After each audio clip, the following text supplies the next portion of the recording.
নমস্কার বন্ধুরা, আমি সঞ্জিত সরকার আর তোমরা দেখছো জ্ঞান স্রোত। আজকের এই ভিডিওটি গুরুত্বপূর্ণ হতে চলেছে ক্লাস 12 ফার্স্ট সেমিস্টারের যে সকল ছাত্রছাত্রীদের হিস্ট্রি অর্থাৎ ইতিহাস বিষয়টি রয়েছে তাদের জন্য। আজকে তোমাদের ইতিহাস বিষয়ের প্রথম অধ্যায়ে পর্যটকদের দৃষ্টিতে ভারতের একজন গুরুত্বপূর্ণ পর্যটক ইবন বতুতা নিয়ে আলোচনা করব। এর আগে কিন্তু আমরা আল-বিরুনি এবং মার্কো আলোচনা করে দিয়েছি। যারা যারা সেই ভিডিওগুলো দেখোনি অবশ্যই দেখে নাও, উপকার কিন্তু অবশ্যই পাবে। দেখো, অনেক ছাত্রছাত্রী আছে যারা পাঠ্য বই পড়তে ভালোবাসে না বা একটু অনীহা প্রকাশ করে, কয়েকটা প্রশ্ন করে গেলে ভালো হয়। আমি তাদের উদ্দেশ্যে বলবো, তোমরা কিছুটা সময় আমাকে দাও এবং আমার বোর্ড ওয়ার্কটি ফলো করো। এই টপিক থেকে আসা যে কোনো প্রশ্নের উত্তর কিন্তু তোমরা সহজেই করতে পারবে এবং মনে রাখতে পারবে। এক দুবার যদি তোমরা ভিডিওটাকে দেখো না, উপকার কিন্তু অবশ্যই পাবে। বেশি দেরি করবো না, সরাসরি মূল আলোচনায় প্রবেশ করছি। আজকের আলোচনা পর্যটকদের দৃষ্টিতে ভারত, বিশেষ করে ইবন বতুতার ভারত ভ্রমণ। ইবন বতুতার ভারত ভ্রমণ। দেখো, প্রথমে আমরা জানবো ইবন বতুতার আসল নাম কি। আবু আব্দুল্লাহ মোহাম্মদ ইবন বতুতা, এবং ইনি বদরুদ্দিন নামেও পরিচিত। বদরুদ্দিন কিন্তু কোনো নাম নয়, এটা একটা উপাধি। অ্যাকচুয়ালি যারা মুসলিমদের যে কাজী হয়, বিখ্যাত জ্ঞানী পণ্ডিত, তাদেরকে এই উপাধি দেওয়া হয়। তো এই ব্যক্তি ইবন বতুতা, তার সে কিন্তু বদরুদ্দিন নামেও পরিচিত। বদরুদ্দিন কি উপাধি। পরিচয় কি, তিনি একজন বিশিষ্ট পণ্ডিত এবং পর্যটক, প্রথম আফ্রিকার পর্যটক। কোথাকার? আফ্রিকার পর্যটক। জন্ম কবে হচ্ছে 1304 খ্রিস্টাব্দে। কোথায়? মরক্কোর তানজিয়ার শহরে। ভ্রমণ দর্শন, মানে তার ভ্রমণের দর্শনটা কি ছিল? তিনি মনে করতেন কি, বই পড়াচ্ছে সে যদি ভ্রমণ করে জ্ঞান অর্জন করে সেটা বেশি মূল্যবান। ভ্রমণের মোট হিসাব কি?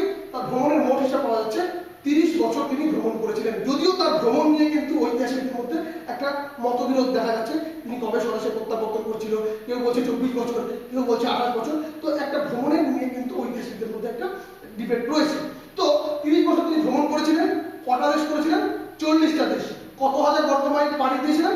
75,000 বর্গমাইল কিন্তু তিনি পাড়ি দিয়েছিলেন। একবার ভাবো, যে সময়টায় তিনি এই কাজগুলো করছেন তখন কিন্তু এরোপ্লেনের ব্যবস্থা সেভাবে নেই, জাহাজের ব্যবস্থা ছিল, কিন্তু ততটা কিন্তু উন্নত ছিল না প্রযুক্তি। সেই সময় এই ব্যক্তি কিন্তু তার ভ্রমণ করে করেছিলেন। জাস্ট ভাবো একটা। তার বিখ্যাত গ্রন্থের নাম ছিল কিতাবুল রেহলা, বা শর্টকাটে শুধু রেহলা, যার ভাষা ছিল আরবি।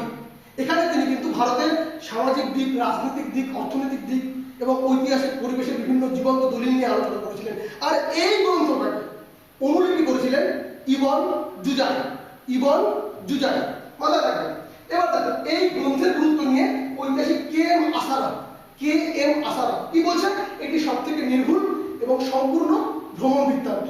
ইতিহাসে কিন্তু যে কোনো ছাত্রছাত্রীর সাল প্রচন্ড গোলমাল হয়, সাল মনে রাখতে পারে না। যে কোনো ছাত্রছাত্রী করে বা আমার কাছে যারা যারা করে, তার সালগুলো মনে রাখবো কেমন করে? ইতিহাসে সাল দেখলে তো ভালো লাগে। দেখো, সালগুলো যদি ক্রমানুসারে আমরা মাথার মধ্যে নেই, তাহলে সালগুলো কিন্তু আমাদের মাথায় থাকবে। এই ইবন বতুতা 1304 খ্রিস্টাব্দে কিন্তু জন্মগ্রহণ করলো। কোথায়? মরক্কোর তানজিয়ার শহরে। মাত্র 22 বছর বয়সে সে ভ্রমণ করতে বেরোচ্ছে। কবে ফার্স্ট ভ্রমণ করতে বেরোচ্ছে? 1325 দিন বৃহস্পতিবার যাত্রা শুরু করলেন। কোথায়? মক্কার উদ্দেশ্যে। কোথাকার উদ্দেশ্যে? মক্কা। এরপরে 1332 থেকে 31 সিন্ধু নদে তার আগমন হচ্ছে। সিন্ধু নদে কিন্তু এই ব্যক্তি বলতেন পাঞ্চ আব। কি? পাঞ্চ আব। সিন্ধু নদকে ইবন বতুতা কি বলতো? পাঞ্চ আব। এরপরে 1331 সেপ্টেম্বর সে দিল্লিতে যাচ্ছে। দিল্লি সেই সময়কার সুলতান কে ছিলেন? মোহাম্মদ বিন তুগলক, যিনি এই ইবন বতুতাকে কিন্তু স্বাগত জানাবেন। জানানোর পরে 1334 থেকে 41 দিল্লির কাজী পদে নিয়োগ করা হলো। 8 বছর ইবন বতুতা দিল্লিতে কিন্তু কাজী পদে ছিলেন এবং তার বেতন ছিল 12,000 দিনার। 12,000 দিনার, মাথায় রাখবে। একটা ইম্পর্টেন্ট টুইস্ট আছে, তোমরা দেখতে পাবে একটু পরে। এরপরে 1342 তিনি চীনের উদ্দেশ্যে যাত্রা করছেন। অর্থাৎ সুলতানের দূত হিসাবে কালিকট হয়ে সে চীনে পৌঁছাবে এবং একটা প্ল্যানিং করে বেরিয়েছে। কিন্তু দক্ষিণ ভারতে যাওয়ার সময় পথের মধ্যে তুষার ঝড় হয়, সমুদ্র ঝড় হয়। সেই সমুদ্র ঝড়ে তার জাহাজ কিন্তু ডুবে যায়।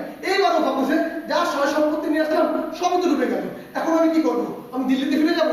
দিল্লিতে ফিরে গেলে তো আমার যে সুলতান আছে তার রোষানলে করতে হবে। তার থেকে আমি দিল্লিতে যাবো না, ও ডাইরেক্ট কালিকট থেকে মালদ্বীপে চলে যাচ্ছে। কোথায় যাচ্ছে? মালদ্বীপে। মালদ্বীপে যায় 1.5 বছর কাজী পদে ওখানে নিয়োগ ছিলেন। ওখান থেকে সিংহল বা শ্রীলঙ্কা, সিংহল দ্বীপ বা শ্রীলঙ্কাতে যাচ্ছে। কেন? আদম পাহাড় দেখতে। আদম পাহাড়। তারপরে সেখান থেকে সে চীনের উদ্দেশ্যে রওনা হচ্ছে, কিন্তু চীনের উদ্দেশ্যে রওনা হওয়ার সময় সে কিন্তু বাংলা হয়ে যাচ্ছে। বাংলায় সে আসতো কোথায়? চট্টগ্রাম বন্দরে। কবে? 1345-এ। সে চট্টগ্রাম বন্দর, যার আগে নাম ছিল সুদকাওয়ান। সুদকাওয়ানের বর্তমান নাম চট্টগ্রাম। এই চট্টগ্রাম বন্দরে এসে চট্টগ্রাম শহরটাকে কিন্তু সে বলছে বিশাল শহর। এখানে সিলেট অর্থাৎ কামরূপের কাছে, যেটা বর্তমান নাম সিলেট, সিলেটে তিনি কিন্তু একজন বিখ্যাত সুফি সাধকের সঙ্গে দেখা করছেন, যার নাম কি? শাহজালাল। শাহজালালকে দেখার পরে ওই ব্যক্তি কি বলছে বলতো? যে শাহজালাল অত্যন্ত দীর্ঘদেহী এবং খুব আধ্যাত্মিক একজন ব্যক্তিত্ব। সোনারগাঁয়ে তিনি যাচ্ছেন, কারণ সোনারগাঁ থেকে তিনি জাভা হয়ে রওনা দিয়েছিলেন এবং সুমাত্রা হয়ে পরবর্তীতে চীনে পৌঁছেছিলেন। সোনারগাঁয়ের যে সুলতান ছিলেন বা বাংলার যে সুলতান ছিলেন সে সময়, তিনি ছিলেন কিন্তু ফখরুদ্দিন মুবারক শাহ। ফখরুদ্দিন মুবারক শাহর সঙ্গে দেখা করলেন। তাহলে ইবন বতুতা বাংলার কোন সুলতানের সঙ্গে দেখা করলেন? ফখরুদ্দিন মুবারক শাহ। কোথাকার সুলতান ছিলেন? সোনারগাঁও। মাথায় রাখবে। আর বাংলার যে নদীপথগুলো থেকে তিনি কিন্তু মুক্ত হয়েছিলেন, বিশেষ করে মেঘনা নদীকে সে কিন্তু নীল নদের সঙ্গে তুলনা করেছিলেন। মাথায় রাখবে। তো এখানে বাংলা দেখার পরে সোনারগাঁও হয়ে কি হচ্ছে? জাভার উদ্দেশ্যে রওনা হচ্ছে। এর পরবর্তীতে সে কিন্তু জাভা সুমাত্রা হয়ে চীনে পৌঁছাচ্ছে 1346-এ। এরপর 1354-তে সে স্বদেশে প্রত্যাবর্তন করছে। স্বদেশ বলতে কোনটা? সেই মরক্কোর তানজিয়ার শহর। সেখানে সে প্রত্যাবর্তন করলো। দীর্ঘ 24 বছর পরে সে মরক্কোতে ফিরে যাচ্ছে। মতান্তরে কেউ বলছে 28 বছর, কেউ 30 বছর, আর তো বললাম একটা ডিবেট রয়েছে যাওয়া নিয়ে। 1377-এ এই ব্যক্তির মৃত্যু হচ্ছে কোথায়? সেই মরক্কোর তানজিয়ার শহরে তার কিন্তু জীবন-বসন ঘটে। তাহলে আমরা পরপর সালগুলো দেখতে পেলাম। ইবন বতুতার সঙ্গে কোন কোন সাল জড়িত? 1304-এ জন্ম হচ্ছে, 1325 বৃহস্পতিবার 22 বছর বয়সে যাত্রা শুরু করতেছে মক্কার উদ্দেশ্যে। 1332 থেকে 33 সিন্ধু নদ আগমন হচ্ছে। সিন্ধু নদকে কি বলতো? পাঞ্চোয়া। 1333 সেপ্টেম্বরে দিল্লিতে পদার্পণ করছে। সুলতানকে মোহাম্মদ বিন তুগলক স্বাগত জানানো। তারপরে কি 1334 থেকে 41-এ দিল্লির কাজীতে কাজী পদে বহাল থাকতেছে। কত বছর? 8 বছর, বেতন 12,000 দিনার। এরপরে 1342-এ চীনের উদ্দেশ্যে যাত্রা করছে। দক্ষিণ ভারতে সমুদ্র সরে সব ডুবে যাচ্ছে। কালিকট থেকে মালদ্বীপে যাচ্ছে, 1.5 বছর কাজীপদে থাকতেছে। ওখান থেকে সে সিংহদ্বীপ বা শ্রীলঙ্কাতে যাচ্ছে আদম পাহাড় দেখতে। ওখান থেকে চীনের উদ্দেশ্যে রওনা হচ্ছে। পথিমধ্যে সে বাংলা হয়ে আসতেছে। বাংলার কোথায় আসলো? চট্টগ্রাম বন্দরে আসলো। আগে নাম কি ছিল? সুদকাওয়ান। চট্টগ্রাম বন্দরে যখন আসলো, সেটা কি বললো? এটা একটা বিশাল শহর। এখানে কিন্তু বাংলাদেশের সিলেটে অর্থাৎ কামরূপের কাছে, যেটা বর্তমান নাম সিলেট, সেখানে কিন্তু সুফি সাধক বিখ্যাত শাহজালালের সঙ্গে দেখা করলেন। ওই ব্যক্তিটি হলো দীর্ঘদেহী এবং আধ্যাত্মিক ব্যক্তিত্ব। সোনারগাঁয়ে আসলেন, সেখানকার সুলতানকে ফখরুদ্দিন মুবারক শাহ, তার সঙ্গে দেখা করলেন। এখান থেকে কিন্তু তিনি জাভা হয়ে চীনের উদ্দেশ্যে রওনা হচ্ছে। এবার কি নদীপথ সম্বন্ধে কি বলছে? এখানকার নদী পথগুলোকে থেকে তিনি মুক্ত হয়েছিলেন। বিশেষ করে মেঘনা নদীকে তিনি কিন্তু নীল নদ হিসাবে আখ্যা দিয়েছিলেন। এবার দেখো, এই যে বললাম 12,000 দিনার পেল। এবার দেখো, বাংলায় যখন বাজার করতে গেলে ব্যক্তির একদম পুরো মাথা খারাপ হয়ে গেছে। কেন? কারণ মাত্র 1 রুপি বা স্বর্ণ দিনারে প্রচুর বাজার করা যেত। 1 রৌপ্য বা স্বর্ণ দিনারে মাত্র 3 দিনারে একটা ভালো দাসী পাওয়া যেত। 3 দিনারে 2 দিনারে দুগ্ধবতী গাভী, দুধ দেওয়া গরু কিন্তু সে কিন্তু পেয়ে যেত। 1 দিনারে বা 1 দিরহামে 8টা সুস্থ মুরগি পাওয়া যেত। তো এই বাজার ব্যবস্থা দেখে মজা খারাপ করেছে। এত কম দামে এত ভালো ভালো জিনিস পাওয়া যায় না, সেটা সে বাংলায় দেখতে পেয়েছিল। এবার দেখো, বেশ কিছু ইম্পর্টেন্ট পার্ট রয়েছে দিল্লি ও তুগলক শাসন নিয়ে। দিল্লি বা দেহলি, দেখো মুসলিম বিশ্বের অন্যতম শ্রেষ্ঠ শহর বলেছেন কোনটাকে? দিল্লি বা দেহলিকে। এখানে কি বলেছেন? বিশাল প্রাচীর এবং 28টি গেট আছে।